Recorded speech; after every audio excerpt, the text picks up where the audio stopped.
টান টান উত্তেজনাপূর্ণ ম্যাচ, কিন্তু শেষ মুহূর্তে পারল না বাংলাদেশ। বোলারদের নৈপুণ্যে দারুণ সুযোগ সৃষ্টি হলেও ব্যাটারদের ভুলে জেতা হলো না রাইজিং এশিয়া কাপের শিরোপা।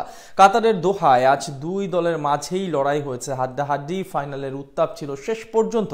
এমন লড়াই শেষে বাংলাদেশের পরাজয় নিয়ে বাকিটা জানবো রিপোর্ট। ভারতকে ক্লোজ ম্যাচে হারিয়ে রাইজিং এশিয়া কাপের ফাইনালে উঠেছিল বাংলাদেশ, যেখানে আজ প্রতিপক্ষ হিসেবে পায় টুর্নামেন্টের অন্যতম হট ফেভারিট পাকিস্তানকে। মেগা ফাইনালে আজ টস জিতে আগে বল করার সিদ্ধান্ত নেন বাংলাদেশের কাপ্তান আকবর আলী। তার নেতৃত্বে এর আগে যুবাদের বিশ্বকাপ জিতেছিল বঙ্গোপার, আর আজ হাতছানি দিচ্ছিল এশিয়ার শ্রেষ্ঠত্বের আসনে ওঠার। সেই সুযোগটা কাজে লাগাতে আজ টিমওয়ার্ক ছিল দুর্দান্ত, যার উদাহরণ ইনিংসের প্রথম বলে ফর্মে থাকা ইয়াসিরকে দুর্দান্ত এক রান আউটে বিদায় করেন আব্দুল গাফফার সাকলাইন। প্রথম ওভারে উইকেট হারিয়ে মানসিক চাপে পড়ে যায় পাকিস্তান শাহিনস। দ্বিতীয় ওভারের প্রথম ডেলিভারিতে মোহাম্মদ ফাইককে কুইকারে পরাস্ত করে ডিরেক্ট বোল্ড করে বিদায় করেন মেহরুব হুসাইন। পাওয়ার প্লেতে আরও এক ব্যাটারের উইকেট তুলে নেয় বাংলাদেশ এ দল। পঞ্চম ওভারে রাকিবুল হাসানের বলে বোল্ড হয়ে 9 রান করে সাজঘরে ফিরে যান গাজী গহরি। মাঝে অবশ্য কাউন্টার অ্যাটাক করার চেষ্টা করেন মাঝ সাদাকাত এবং আরাফাত মিনহাস। তাদের কল্যাণে পাওয়ার প্লেতে 3 উইকেট হারিয়ে 40 রান তোলে পাকিস্তান। সপ্তম ওভারে জিসান আলমকে ছক্কা হাঁকিয়ে কিছুটা ভীতি ছড়ান সাদাকাত, কিন্তু পরের বলে তাকে বোল্ড করে 23 রানে আটকে দেন টাইগার স্পিনার। খানিক পরে আরেক সেট ব্যাটার আরাফাত মিনহাসকে আউট করেন আব্দুল গাফফার। তার কাছ থেকে আসে 23 বলে 25 রানের ইনিংসের 11 ওভারে 5 উইকেট হারিয়ে মহাবিপদে তখন পাকিস্তান।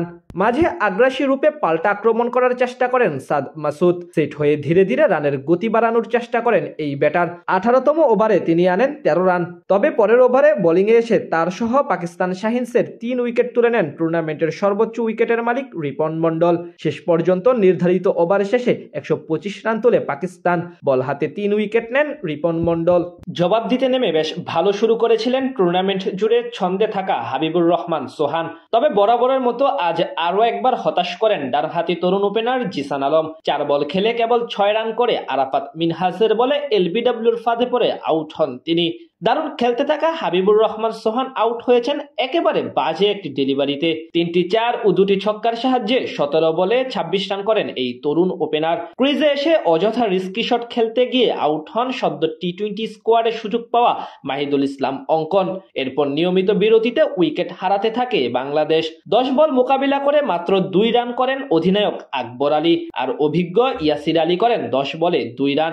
11তম ওভারে মাহফুজুর রহমান রাব্বি এবং মৃত্যুঞ্জয় চৌধুরীকে বিদায় করেন সুফিয়ান মুকিম, যেখান থেকে ম্যাচ হতে ছিটকে যায় বাংলাদেশ।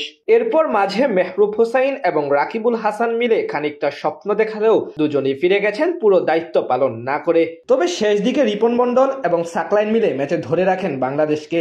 তাদের অবিশ্বাস্য দৃঢ়তায় ম্যাচ গড়ায় সুপার ওভারে অবশ্য মাত্র 6 রান নিয়েছিলই বাংলাদেশ। সেটি সহজেই টপকে যায় পাকিস্তান শাহিনস। ফলে চ্যাম্পিয়ন হয় তারা, রানার্স আপ হয় বাংলাদেশ এ দল।